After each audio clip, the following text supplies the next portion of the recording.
Okay, what he said is that the whole foundation of it is love. Are we understanding this? Yes. It's the love.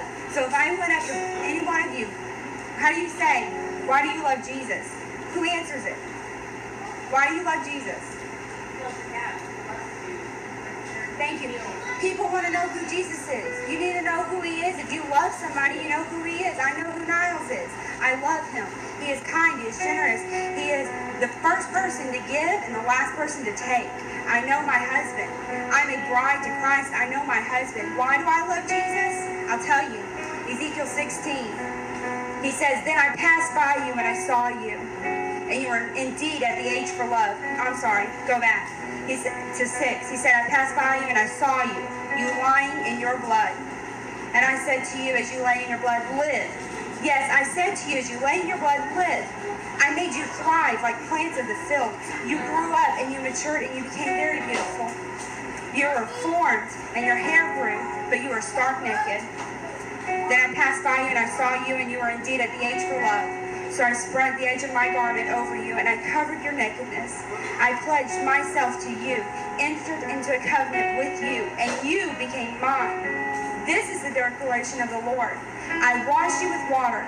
I rinsed off your blood, and I anointed you with oil. I clothed you in embroidered cloth, and provided you with leather sandals. I also wrapped you in the fine linen and covered you with silk. I adorned you with jewelry, putting bracelets on your wristlets and a chain around your neck. I put a ring in your nose and earrings in your ears, and a beautiful tiara on your head. So you are adorned with gold and silver, and your clothing was made of fine linen, silk, and embroidered cloth. You ate fine flour, honey, and oil. You became extremely beautiful and attained royalty. Your fame spread among the nations because of your beauty, for it was perfect through my splendor.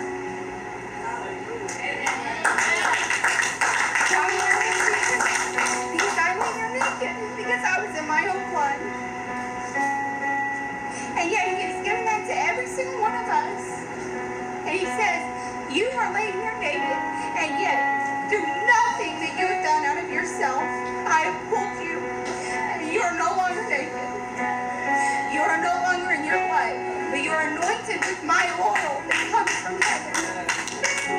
He says you are no longer hungry, because I have fed you with fine flour, because I have fed you with my sustenance, because I have given you myself, because I am your husband and you are my bride. Why do I love Jesus?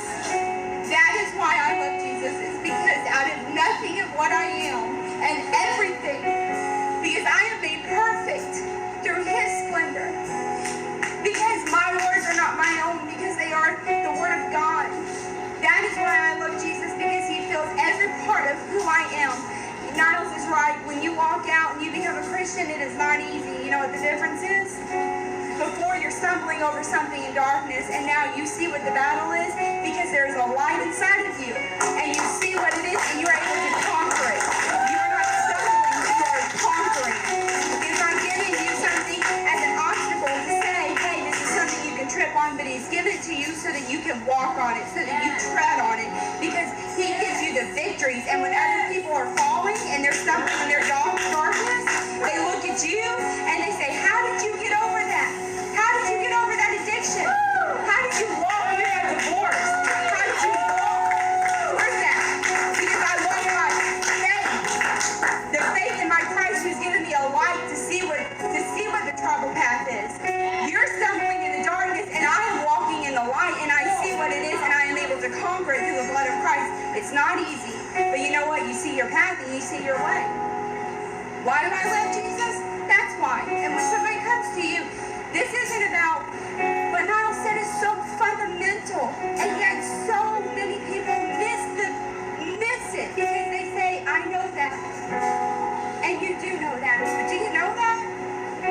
Do you know that? Has that dropped 18 inches from your head into your heart? Because if it is, when somebody asks you, who is Jesus, and do you know who he is? Then it should be, I know my husband. I am his bride, and I am his, and I know who he is.